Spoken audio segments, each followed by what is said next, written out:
বিয়ের পূর্বে কোন মেয়ের সাথে কথা বলবি না, খবরদার, তোর যোগ্যতা নেই ওর সাথে কথা বলার। তুই কে রে? বামন হয়ে চাঁদের দিকে হাত বাড়াবি না। আমার বোনরা চাঁদ। ওয়াল্লাহি যেদিন ইসলামী শাসন আসবে, যেদিন ইমাম মেহেদী আসবে, যেদিন ঈসা আলাইহিস সালাম আবার আসবে, ওনার বন্ধের উপর যারা হাত দিবে উনি হাত কেটে ফেলবে। বামন হয়ে চাঁদের দিকে হাত বাড়াবি। আমার বোনরা চাঁদ। ইসলাম মেয়েদেরকে চাঁদ বলেছে আর তোকে বামন বলেছে। বেটা তুই বেটা ছেঁড়া খাতা শুয়ে লাখ টাকা স্বপ্ন দেখিস, বিয়ের আগে মেয়ের গায়ে হাত দিস। সাহস কত তোর, সাহস কত?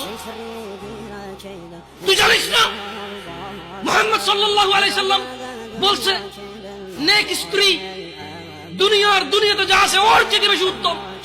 তুই কি করে ওর গায়ে হাত দিস বিয়ের আগে? তোর সেই যোগ্যতা আছে বল? তোকে আল্লাহ জাহান্নামে ফেলবে, তোকে আল্লাহ জ্বলন্ত আগুন নিক্ষিপ্ত করবে, তোর শরীর পচবে, তোর শরীরের গন্ধে জাহান্নামীরা থাকতে পারবে না। তোকে আল্লাহ এত নিকৃষ্ট